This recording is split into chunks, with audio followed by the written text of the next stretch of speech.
Hello hi दर्शक नमस्ते लसु फ्याफुला टसिडरले सम्पूर्णलाई होलसेलमा एकै मुष्टमा नमस्कार टक्राउन चाहे हजुरहरू सम्पूर्णलाई दसैँको अन्तिम पार्टीको लागि मैले मिठो परिकार खाना बनाएर सबैजनालाई वेट गर्दैछु।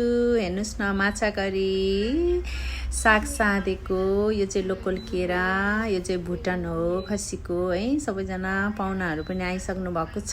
उहाँहरूले खाना लिँदै यहाँहरू सबैजना हेर्नुस् न इन्जोय लिँदै हुनुहुन्छ।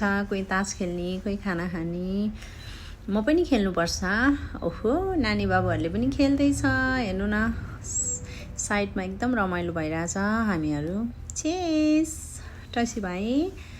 अनि यो चाहिँ गाउँको लोकल केरा हो कि, यहाँ लोकल केरा पनि पाउँछ नेपाली स्टोरहरूमा।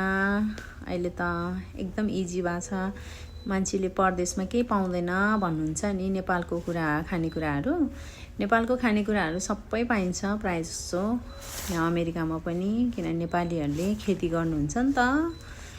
अनि जस झन् यहाँ अर्ग्यानिक पाउँछ त्यहाँ जस्तै, नेपालमा जस्तै। हेलो मेरो साथीहरू, हेर क्युटी बेबी। हामी त यसरी रमाइलो गऱ्यौँ साथीभाइहरू जम्का भेट भएर। अनि हजुरहरू कस्तो भयो? हजुरहरूको पनि राम्रै भयो होला है।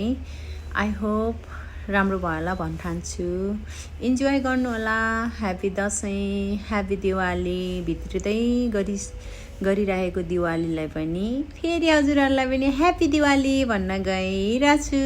हेर्नुहोस् न है, म त यसरी नै इन्जोय गर्दैछु। हजुरहरूको माझमा अलिकति भिडियो सो गरौँ न भनेर यसो भिडियो लिएको।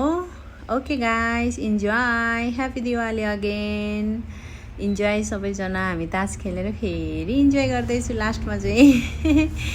Okay guys, bye, love you, all of you.